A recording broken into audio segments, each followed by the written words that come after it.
La veillée en hommage à Didier Arafat, le Daesh Khan, président de la Chine populaire, parti trop tôt dans le ventre de la nuit, s'est tenue comme prévu le 23 août 2019. 14 h, l'espace Noisy-le-Sec, théâtre choisi pour abriter cet événement, se déguise en salle de spectacle. 3 grands écrans pour distiller les images de l'illustre disparu et une sono à la dimension de l'événement changent le décor.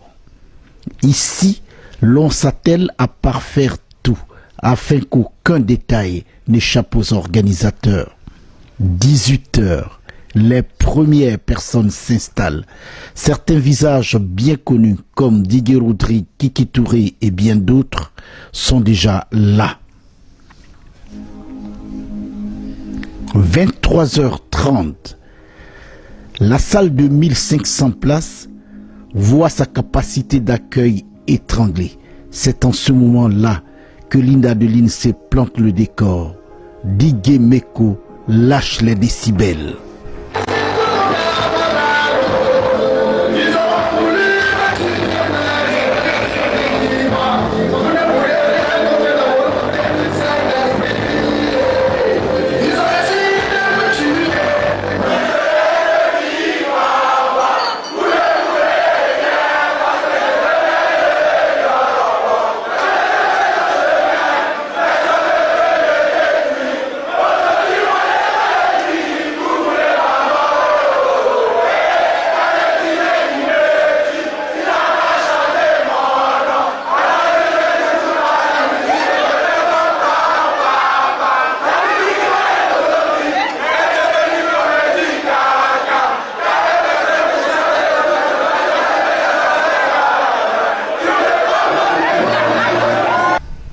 Ambiance électrique, événement funèbre aux allures d'un festival.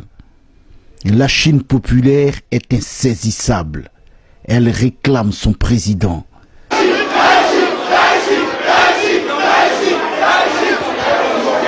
Elle impose même au DJ son desiderata, son désir d'entendre seulement que les œuvres de Yoruba tout au long de la soirée. Bonsoir, bonsoir à tous les vrais fans de la Eurogang. Et pas bien présenté, c'est le premier de la Chine populaire, avec mon chef de communication, le chef d'état-major et mon bras droit. Vraiment, notre attitude nous est quitté brusquement, mais aujourd'hui on a déjà rendu hommage à Paris ici. Vraiment merci à tous les Chinois, tous les vrais Chinois qui ont répondu à notre appel. Vraiment, je vous ai vu, je suis fier de vous. Il n'y a pas de raison en Chine. Chinois n'aiment pas foutaise. Même dans le désert, on a montré que c'est le Daesh Khan et on a méré lui. YG à vie. YG à vie. YG à vie. C'est le grand Toby toujours, 89 000 dans Roxey. Ouais, ce soir, il y a une fête pour nos frères qui nous ont laissé Yoruba Daishin. Il n'y a même pas bruit, vous connaissez, toujours 89 000 est présent. Voilà, on est venu pour le soutenir. Donc t'inquiète pas, un artiste, Yoruba est toujours là, il n'est pas mort, il est toujours là, sa président est toujours là. Quelques réactions de certains participants aux funérailles de Didier Arafat à Paris. Ben, écoutez, Arafat, personnellement, j'avais une relation particulière avec lui. La majorité de ses spectacles en Europe, surtout à Paris, voilà, c'est moi que je présentais, même son dernier spectacle au Bataclan, voilà, c'était moi. Aujourd'hui, l'Afrique perd quelqu'un d'énorme, le monde entier perd quelqu'un d'énorme. On a vu à travers les tweets, a dépassé, a battu tous les records le jour de sa disparition. C'est pour vous dire l'impact qu'il avait sur les gens, l'impact qu'il avait sur la jeunesse. Et aujourd'hui à Paris, il fallait absolument qu'on fasse quelque chose pour lui parce qu'il est resté pas mal d'années ici. Et c'est d'ici qu'il repart à Abidjan avec le Congo. Donc son inspiration aussi vient de Paris. Bon, on a demandé à Dieu de nous accorder sa grâce afin que l'événement puisse avoir lieu dans les conditions meilleures. Tout ce que j'ai à dire aux personnes qui adorent Arafat, vous savez, on ne peut pas aimer tout le monde sur cette terre. Le monsieur est parti, optons pour le côté positif du personnage en question. Sinon de cette célébrité, sinon encore de cette icône. je suis Meko, j'ai beaucoup de choses à vous dire. Mais pour l'instant, on va être un peu bref. Je m'appelle Dr Wallace, médecin d'État des personnes célèbres.